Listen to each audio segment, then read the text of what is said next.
ఓం శ్రీ సాయినాథాయ నమః. శ్రీ సాయి సచ్చరిత్రము 14వ అధ్యాయము. ప్రస్తావన.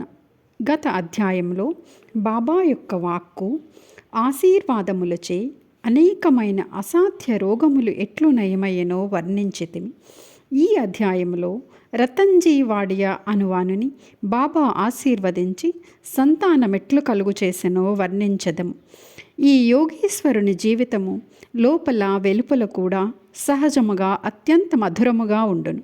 వారు నడిచినా, భుజించినా, మాట్లాడినా, ఏ పని చేసినను అన్నియు మధురముగా నుండును. వారి జీవితము మూర్తీభవించిన ఆనందము. శ్రీ సాయి తమ భక్తులు జ్ఞప్తి అందుంచుకొను నిమిత్తము వానిని చెప్పిరి. భక్తులు చేయవలసిన పనులు అనేక కథల రూపముగా బోధించిరి. క్రమముగా అవి అసలైన మతమునకు మార్గము చూపును. ప్రపంచములో జనులందరూ హాయిగా ఉండవలెనని బాబా ఉద్దేశ్యము. కానీ వారు జాగ్రత్తగా ఉండి జీవితాశయము అనగా ఆత్మ సాక్షాత్కారమును సంపాదించవలనని వారి ఉద్దేశము. గత జన్మల పుణ్యము కొలది మనకు మానవ జన్మ లభించినది కాబట్టి దాని సహాయంతో భక్తిని అవలంబించి దానివల్ల జన్మరాహిత్యము పొందవలను. కనుక మనమెప్పుడునూ బద్దకించరాదు. ఎల్లప్పుడూ జాగ్రత్తగా ఉండి జీవితాశయమును, దాని ముఖ్యోద్దేశమైన మోక్షమును సంపాదించవలను. ప్రతినిత్యము సాయి లీలలు వినినచో నీవు శ్రీ సాయిని చూడగలవు. నీ మనస్సున వారిని రాత్రింబవల్లో జ్ఞప్తి అందుంచుకొనుము. ఈ ప్రకారముగా శ్రీ సాయిని అవగాహనము చేసుకున్నచో నీ మనస్సులోని చాంచల్యమంతయు పోవును. ఇటులే కొనసాగిన ఎడల తుదకు శుద్ధ చైతన్యమునందు కలిసిపోదువు. నాందేడు పట్టణ నివాసియగు రతన్జీ. ఇక ఈ అధ్యాయపు ముఖ్య కథను ప్రారంభించదము. నైజాం ఇలాకాలోని నాందేడులో పార్సీ వర్తకుడొకడు ఉండెను. అతని పేరు రతన్జీ షాపూర్జీ వాడియా. అతడు చాలా ధనమునార్జించెను. పొలములు, తోటలు సంపాదించెను. పశువులు, బండ్లు, గుర్రములు మొదలగు ఐశ్వర్యముతో తులతూగుచుండెను. బయటకు చూసుటకు చాలా సంతుష్టిగా, సంతోషముతో కనిపించేవాడు. కానీ లోపల వాస్తవంగా అట్లుండెడివాడు కాదు. ఈ లోకమునందు పూర్తి సుఖముగానున్న వారొక్కరూ లేరు. ధనికుడగు రతన్జీ కూడా ఏదో చింతలో ఉండెను. అతడు ఔదార్యము కలవాడు, దానధర్మములు చేయువాడు, బీదలకు అన్నదానము, వస్త్రదానము చేయుచుండెవాడు. అందరికీ అన్ని విధముల సహాయము చేయుచుండెవాడు. చూసిన వారందరూ అతడు మంచివాడు, సంతోషముగా ఉన్నాడని అనుకునిరి. కానీ రతన్జీ చాలా కాలము వరకు సంతానము లేకపోవటచే నిరుత్సాహి అయి ఉండెను. భక్తి లేని హరికథ వలె, వరుస లేని సంగీతము వలె, జందెము లేని బ్రాహ్మణుని వలె, ప్రపంచ జ్ఞానము లేని శాస్త్రవేత్త వలె, పశ్చాత్తాపము లేని యాత్ర వలె, కంఠాభరణము లేని అలంకారము వలె రతన్జీ జీవితము పుత్ర సంతానము లేక నిష్ప్రయోజనముగాను, కళావిహీనంగాను ఉండెను. రతన్జీ ఎల్లప్పుడూ ఈ విషయమును గూర్చి చింతించుచుండెను. రతన్జీ తనలో తానిట్లనుకొను, భగవంతుడు ఎన్నడైనను సంతుష్టి చెంది పుత్ర సంతానము కలుగు చేయుడా? మనస్సునందలి ఈ చింతతో అతడు ఆహారమందు రుచి కోల్పోయాను. రాత్రింబవళ్ళు తనకు పుత్ర సంతానము కలుగునా లేదా అని ఆతురతో ఉండువాడు. దాసగుడు మహారాజునందు గొప్ప గౌరవము కలిగి ఉండేవాడు. ఒకనాడు దాసగున్ మహారాజును కలిసి ఆయనతో తన మనస్సులోని కోరికను చెప్పాను. దాసగున్ అతనికి షిరిడీకి వెళ్ళమని సలహా ఇచ్చెను. బాబాని దర్శించమనెను. బాబా ఆశీర్వాదము పొందమనెను. సంతానము కొరకు వేడుకొనమనెను. రతన్జీ దీనికి సమ్మతించెను. షిరిడీకి వెళ్ళుటకు నిశ్చయించెను. కొన్ని దినముల తర్వాత షిరిడీకి వెళ్ళెను. బాబా దర్శనము చేసెను. బాబా పాదముల మీద పడెను.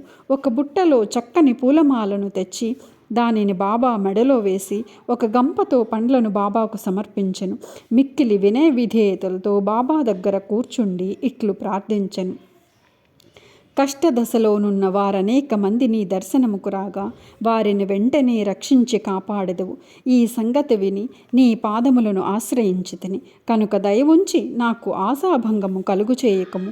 బాబాకు 5 రూపాయల దక్షిణ ఇవ్వవలనని రతన్జీ తన మనసులో తలచెను. బాబా అతనిని 5 రూపాయలు దక్షిణ కోరి అతడు ఆ పైకము ఇచ్చినంతలో తనకు 3 రూపాయలు ఇంతకు పూర్వమే ముట్టియుండునని కాగా మిగిలిన 2 రూపాయలు మాత్రమే ఇమ్మను. ఇది విని రతన్జీ మిగులు ఆశ్చర్యపడెను. బాబా ఆడిన మాటలకు రతన్జీ గ్రహించలేకపోయాను. కానీ బాబా పాదముల వద్ద కూర్చుండి మిగతా దక్షిణ ఇచ్చెను. తాను వచ్చిన పని అంతయు బాబాకు విన్నవించి తనకు పుత్ర సంతానము కలుగు చేయమని వేడెను. బాబా మనస్సు కరిగెను. దిగులు పడకు, నీ కీడి రోజులు ముగిసినవి. అల్లా నీ మనస్సులోని కోరిక నెరవేర్చునని చెప్పెను. బాబా వద్ద సెలవు పుచ్చుకొని రతన్జీ నాందేడ్కు వచ్చెను. దాసగునుకు షిరిడీలో జరిగిన వృత్తాంతమంతయు తెలిపెను. అంతయు సవ్యముగా జరిగనని, బాబా దర్శనము, వారి ఆశీర్వాదము, ప్రసాదము లభించినవని, ఒక్కటి మాత్రమే తనకు బోధపడని సంగతి కలదని అనెను. తనకు అంతకుముందే 3 రూపాయలు ముట్టినవని, బాబా ఆడిన మాటలకు అర్థమేమనగా, దాసగును, ఇంతకు మునుపు నేనెప్పుడూ షిరిడీకి వెళ్ళయుండలేదే, నా వల్ల బాబాకు ఎట్లు పైసలు ముట్టెను అని దాసగును కూడా ఒక చిక్కు సమస్యగా తోచెను. దాన్ని గూర్చి కొంతసేపు ఆలోచించెను. కొంతకాలము పిమ్మట అతనికే దాని వివరమంతయూ తట్టెను.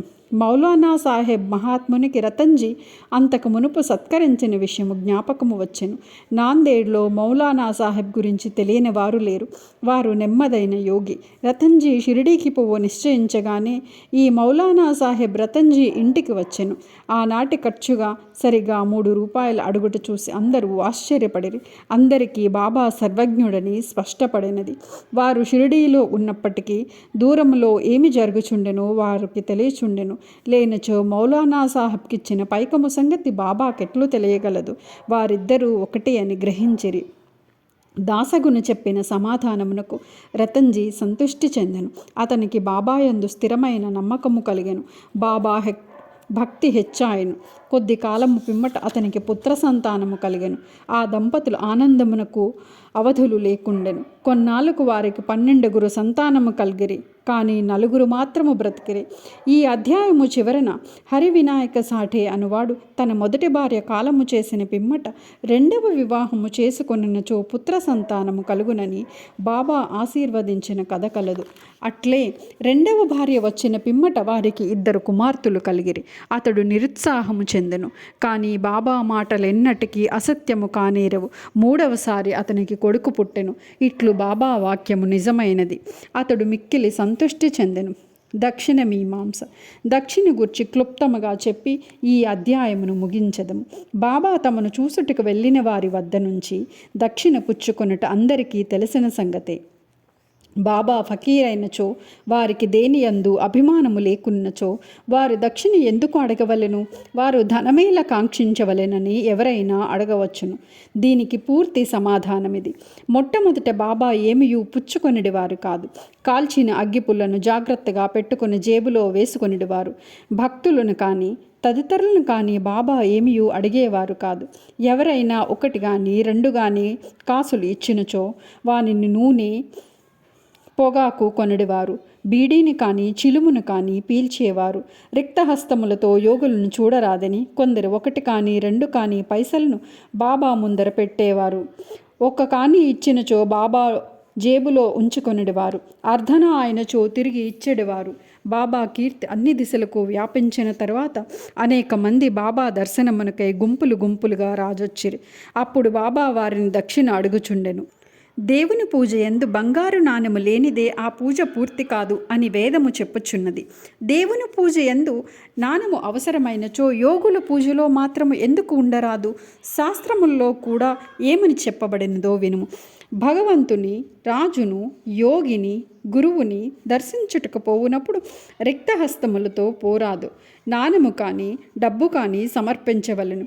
ఈ విషయం గురించి ఉపనిషత్తులు ఏమని ఘోషించుచున్నవో చూచదము.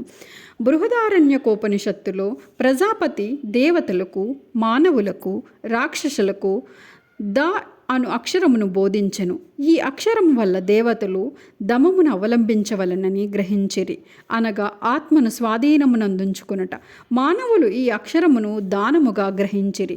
రాక్షసులు దీనిని దయ అని గ్రహించిరి. దీనిని బట్టి మానవులు దానము చేయవలనని నియమం ఏర్పడెను. తైత్తరీయోపనిషత్తు దానము మొదలగు సుగుణములను అభ్యసించవలనని చెప్పును. దానము గట్టి విశ్వాసముతోనూ, ధారాళమునగును, అనుకువతోనూ, భయముతోనూ, కనికరముతోనూ చేయవలను. భక్తులకు దానము గూర్చి బోధించుట, ధనమందు వారికి గల అభిమానమును పోగొట్టుటకు, వారి మనములను శుభ్రపరచుటకు బాబా దక్షిణ అడుగుచుండెను. కానీ ఇందులో ఒక విశేషమున్నది. బాబా తాము పుచ్చుకుని దానికి 100 రెట్లు తిరిగి ఇవ్వవలసి వచ్చుచుండెను. ఇట్లా అనేక మందికి జరిగెను. దీనికి ఒక ఉదాహరణముగా గణపతిరావు బోడస్యను ప్రముఖ నటుడు తన మరాఠీ జీవిత చరిత్రలో గడియ గడియకు బాబా దక్షిణ అడుగుచుండుటచే ధనమందుంచుకొన సంచి తీసి బాబా ముందు కుమ్మరించెతననియు, దీని ఫలితముగా ఆనాటి నుండి తన జీవితంలో ధనమునకు ఎట్టు లోటు లేకుండెనని వ్రాసెను. ఎల్లప్పుడూ కావలసినంత ధనము గణపతిరావు బోడస్కు దొరుకుచుండెను. బాబా దక్షిణ అడిగినప్పుడు ధనమే ఇవ్వక్కర్లేదని అర్థము కూడా పెక్కు సంఘటన వల్ల తెలియవచ్చినది. దీనికి 2 ఉదాహరణలు. బాబా 15 రూపాయల దక్షిణ ఇమ్మని ప్రొఫెసర్ జీబీ నార్కేనడుగా అతడు తన వద్ద దమ్మెడి అయినను లేదనను. దానికి బాబా ఇట్లను, నీ వద్ద ధనము లేదని నాకు తెలియను, కానీ నీవు యోగ వాసిష్టము చదువుచున్నావు కదా, దాని నుంచి నాకు దక్షిణ ఇమ్ము. దక్షిణ అనగా ఇచ్చట గ్రంథము నుంచి నేర్చుకొనవలసిన విషయములను జాగ్రత్తగా హృదయములో దాచుకొనమని అర్థము. ఇంకొకసారి థర్కడ్ భార్యను 6 రూపాయలు దక్షిణ ఇమ్మని బాబా అడిగను. తన వద్ద పైకము లేకుండడిచే ఆమె మిగుల చిన్నబోయెను. అప్పుడు అక్కడున్న ఆమె భర్త బాబా వాక్కులకు అర్థము చెప్పను. తన 6 శత్రువులకు కామ క్రోధ లోభాదులను తమకు పూర్తిగా సమర్పించవలనని బాబా భావమని అతడు తన భార్యకు వివరించెను. దానికి బాబా పూర్తిగా సమ్మతించెను. బాబా దక్షిణ రూపముగా కావలసినంత ధనము వసూలు చేసినప్పటికీ దానినంతయు వారు ఆనాడే పంచిపెట్టుచుండిరి. ఆ మరుసటి ఉదయమునకు బాబా మామూలుగా పేద ఫకీరగుచుండెను. 10 సంవత్సరముల కాలము 1000 కొలది రూపాయలు దక్షిణముగా పుచ్చుకొనెను. సమాధి చెందు నాటికి 7 రూపాయలు మాత్రమే వారి చెంత మిగిలెను. 1000 ఏళ్ల బాబా దక్షిణ పుచ్చుకొనుట భక్తుల దానమును త్యాగమును నేర్పుకొనుటకే. దక్షిణ గూర్చి ఇంకొక వర్ణన. బివి దేవ్ టానా నివాసి, ఉద్యోగ విరమణ చెందిన మామలతాదారు బాబా భక్తుడు. దక్షిణ గూర్చి ఆయన శ్రీ సాయి లీలా మాసిక పత్రికలో ఇట్లు వ్రాసి ఉన్నారు. బాబా అందరినీ దక్షిణ అడుగువారు కారు. అడగకుండా ఇచ్చినచో ఒక్కొక్కప్పుడు పుచ్చుకొనడివారు, ఇంకొకప్పుడు నిరాకరించువారు. బాబా కొంతమంది భక్తుల వద్ద దక్షిణ అడుగుచుండెను. బాబా అడిగినచో ఇచ్చెదము. వారి వద్ద బాబా దక్షిణ పుచ్చుకొనడివారు కాదు. తమ ఇష్టమునకు వ్యతిరేకంగా ఎవరైనా దక్షిణ ఇచ్చినచో బాబా దానిని ముట్టేవారు కాదు. ఎవరైనా దక్షిణ తమ ముందుంచినచో దానిని తిరిగి తీసుకుపొమ్మనుచుండిరి. బాబా అడిగడు దక్షిణ పెద్ద మొత్తములు కానీ చిన్న మొత్తములు కానీ భక్తుల కోరికలు, భావము, వసతి బట్టి ఉండును. స్త్రీలు, పిల్లల వద్ద కూడా బాబా దక్షిణ అడుగుచుండెను. వారు అందరూ ధనికులను కానీ అందరూ బీదలను కానీ దక్షిణ అడుగలేదు. తాము అడిగినను దక్షిణ ఇయ్యని వారిపై బాబా కోపించి ఉండలేదు. ఎవరి ద్వారా అయినా భక్తులు దక్షిణ పంపించినచో తెచ్చిన వారు దానిని మరచినప్పుడు వారికి దానిని గూర్చి జ్ఞప్తికి తెచ్చి ఆ దక్షిణను పుచ్చుకొనివారు. ఒక్కొక్కప్పుడు చెల్లించిన దక్షిణ నుంచి కొన్ని రూపాయలు తిరిగి ఇచ్చి పూజలో పెట్టుకోమనిడివారు. దీనివల్ల భక్తునికి మిక్కిలి ప్రయోజనము కనిపించుచుండెను. అనుకున్న దానికంటే ఎక్కువ ఇచ్చినచో కావలసిన దాన్నే ఉంచుకొని మిగతా దానిని తిరిగి ఇచ్చివేయుచుండిరి. ఒక్కొక్కప్పుడు భక్తులు అనుకుని దానికంటే ఎక్కువగా ఇవ్వమనుచుండెడివారు. లేదనిచో ఎవరి వద్దనైనా బదులు పుచ్చుకొని కానీ అడిగి తీసుకుని కానీ ఇవ్వమనుచుండెరి. కొందరి వద్ద నుంచి ఒకే రోజు 3-4 సార్లు దక్షిణ కోరుచుండెరి. దక్షిణ రూపముగా వసూలైన పైకము నుంచి బాబా కొంచెము మాత్రమే చిలుమునకు ధుని కొరకు ఖర్చు పెట్టుచుండెరి. మిగతా దానినంతయు బీదలకు దానము చేయుచుండెడివారు. 50 రూపాయలు మొదలు 1 రూపాయి వరకు ఒక్కొక్కరికి నిత్యము దానము చేయుచుండెడివారు.